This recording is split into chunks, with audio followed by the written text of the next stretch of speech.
بندوق کی نوک پر طلاق دلوانے کا حکم۔ اگر چند لڑکوں نے کسی کی کنپٹی پر پستول رکھی اور کہا کہ اپنی بیوی کو طلاق دو، اور اس نے 3 بار کہا کہ میں اپنی بیوی کو طلاق دیتا ہوں، تو کیا اس سے طلاق ہو جاتی ہے؟ تفصیل سے رہنمائی فرمائیں۔ صہیب صاحب پشاور سے پوچھتے ہیں۔ دیکھیے، بندوق کی نوک پر یا گن پوائنٹ پہ جو طلاق ہے، زبان سے اگر کوئی تحریری طلاق دے گا وہ نہیں ہوگی، زبان سے اگر طلاق دے گا تو اس میں اسلاف کا اختلاف ہے، دونوں طرف فقہا کے اقوال ملتے ہیں، کچھ اس طرف گئے ہیں کہ ایسی طلاق نہیں ہوتی، کچھ اس طرف گئے ہیں کہ طلاق ہوتی ہے۔ جو حضرات کہتے ہیں کہ طلاق نہیں ہوتی، ان کی دلیل یہ ہے کہ جب کفر معاف ہے بندوق کی نوک پر، تو طلاق تو کفر سے کم درجے کی چیز ہے۔ یعنی قرآن مجید میں اللہ تعالیٰ کا ارشاد ہے کہ جو کلمہ کفر زبان سے نکالے گا مجبور ہو کر، ہے نا، کہ الا من اکرہ وقلبہ مطمئن بالایمان، اگر دل اس کا ایمان کے ساتھ مطمئن ہے تو اس پر کوئی مواخذہ نہیں ہے، یعنی وہ کافر نہیں ہوگا۔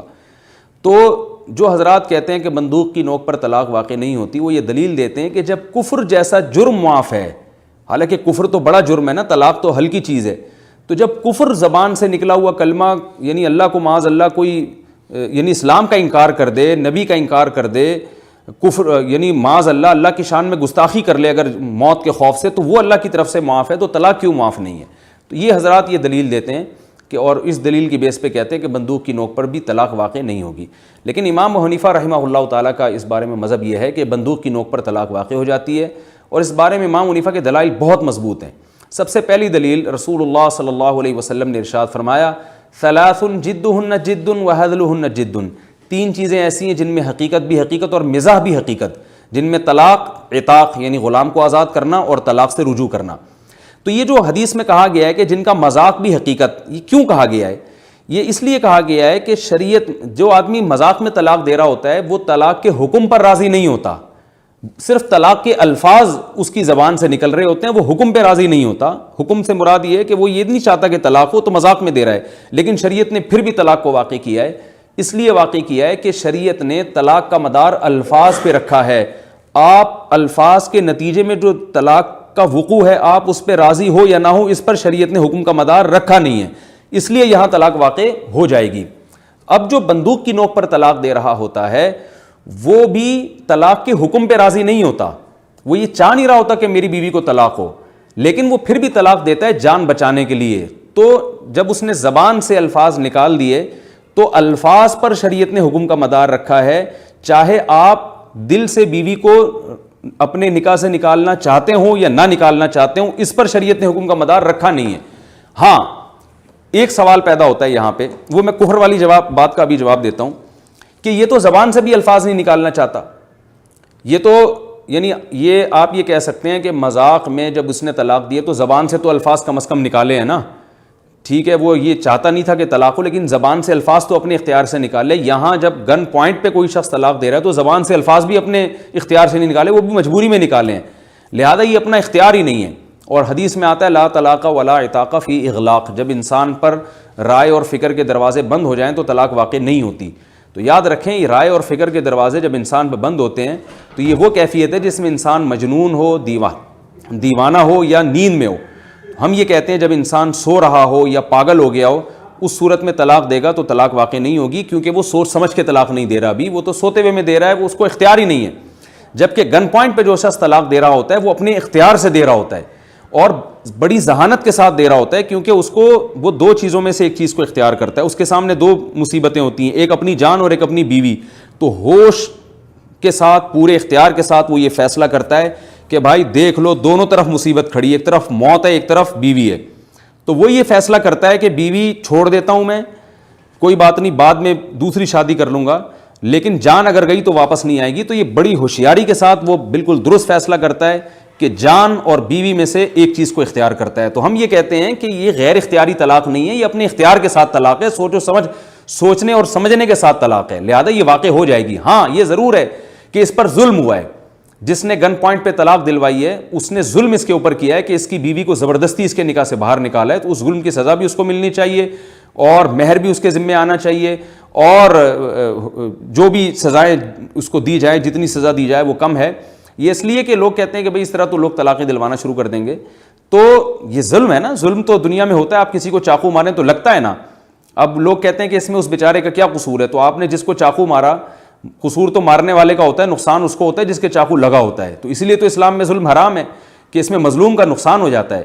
تو جو کسی کو گن پوائنٹ پہ طلاق دلواتا ہے تو اس میں بھی یعنی مرد کا بھی نقصان, اس عورت کا بھی نقصان. تو ظلم تو کہتے ہی اس کو ہے کہ کسی کا نقصان ہو رہا ہو, تو یہ نقصان ہوگا تو ہم اس کو ظالم کہیں گے نا, اگر نقصان نہ ہوگا نہیں ہوگا تو ہم اس کو ظالم تھوڑی کہیں گے. تو یہ غیر اختیاری طلاق نہیں ہے, یہ اپنے اختیار سے طلاق دی ہے. دو بڑی مصیبتوں میں سے آپ نے ایک چھوٹی مصیبت کو اختیار کیا ہے, تو یہ اختیاری طلاق ہے, غیر اختیاری نہیں ہے. رہا مسئلہ کفر کا, تو کفر میں گن پوائنٹ پہ اس لیے کافر نہیں ہوتا انسان کہ کفر کا تعلق اصل میں دل سے ہے. کفر جو ہے نا دل سے, تبھی آپ دیکھیں منافق وہ ہمیشہ جہنم میں جلیں گے, حالانکہ وہ زبان سے اپنے آپ کو مسلم کہتے تھے مگر دل میں کافر تھے. تو کفر کا اصل تعلق ہے دل سے. جب گن پوائنٹ پہ کوئی آپ کی زبان سے کلمہ کفر نکلوا رہا ہے تو یہ زبان دل کی عکاسی نہیں کر رہی ہے.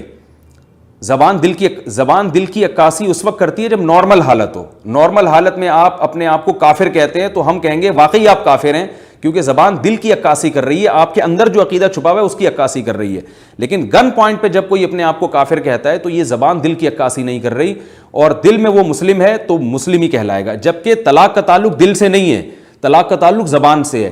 ایک آدمی اپنی بیوی کو بیٹھے بیٹھے طلاق دیتا ہے اور کہتا ہے میں دل سے نہیں دینا چاہ رہا, میری نیت ہی نہیں ہے, لیکن اسلام کہتا ہے پھر بھی طلاق ہو گئی, کیونکہ طلاق میں نیت پر مدار نہیں ہے, طلاق میں اسلام زبان کو دیکھتا ہے. تو بعض لوگ یہ بھی کہتے ہیں کہ گن پوائنٹ پہ کسی نے کسی کا مال بیچا, یعنی جیسے میں کوئی شخص گن رکھے اور کسی سے کہے یہ اپنی چیز اس کو فلانے اتنے پیسوں میں بیچ دو.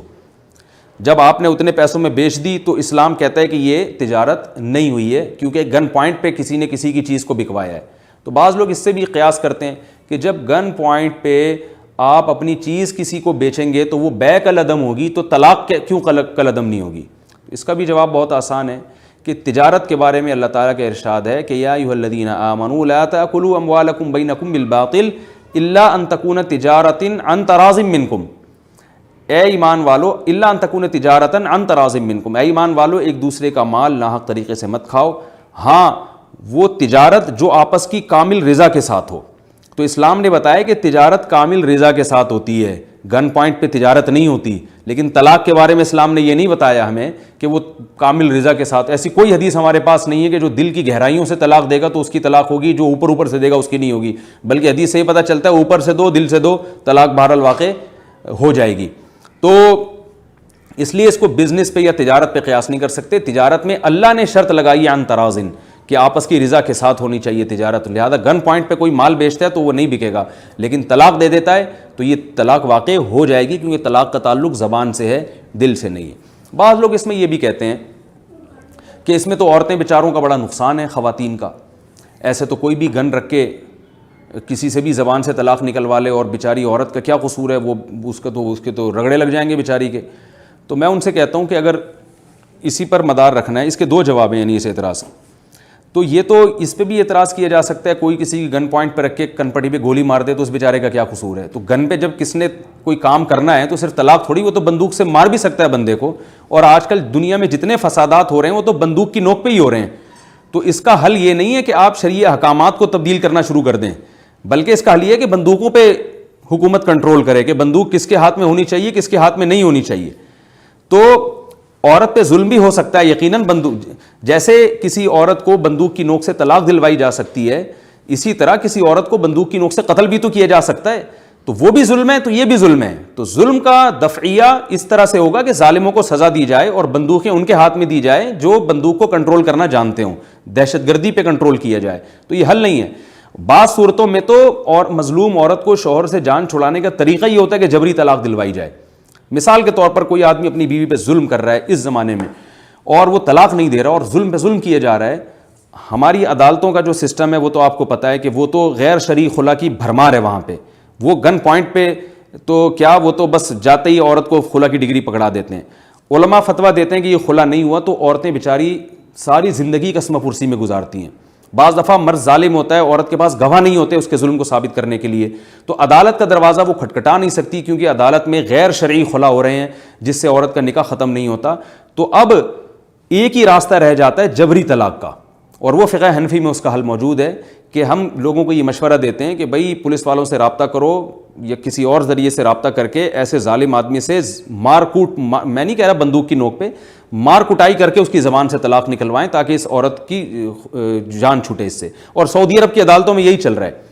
سعودی عرب میں کیا کیس ہوتا ہے، حالانکہ عرب علماء جبری طلاق کے قائل نہیں ہیں، لیکن یہاں وہ بھی جبری طلاق کے قائل ہو گئے ہیں.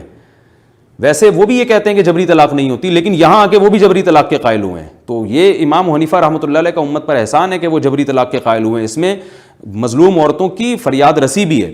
سعودی عرب کی عدالت میں کیا ہے، یا یو اے ای وغیرہ کی عدالتوں میں عورت ثابت کر دینا کہ مرد ظالم ہے، تو مرد اگر خلا نہیں دیتا تو عدالت جبراً اس سے طلاق دلواتی ہے کہ بھائی تمہیں اندر کر دیں گے، اریسٹ کر دیں گے، تمہارے باپ کو بھی طلاق دینی پڑے گی. وہ وہاں کھڑے ہو کر طلاق دینے پر مجبور ہوتا ہے، عدالت فورس کرتی ہے اس کو. تو وہ جبری طلاق جب ہو رہی ہے تو یہ والی کیوں نہیں ہو رہی بھائی؟ وہاں یہ سارے دلائل کیوں نہیں دیتے؟ تو وہ ان لوگوں نے ایک استثناء نکال لیا کہ بھئی عدالت اگر جبر کرے تو ہو جائے گی.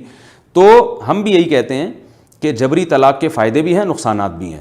تو فائدے اگر آپ صرف نقصانات کو دیکھتے ہیں اور کہتے ہیں جبری واقع نہیں ہوتی، تو فائدوں کو بھی دیکھنا چاہیے کہ بعض دفعہ جبری طلاق کو واقع کرنے میں عورت کا فائدہ ہو رہا ہوتا ہے.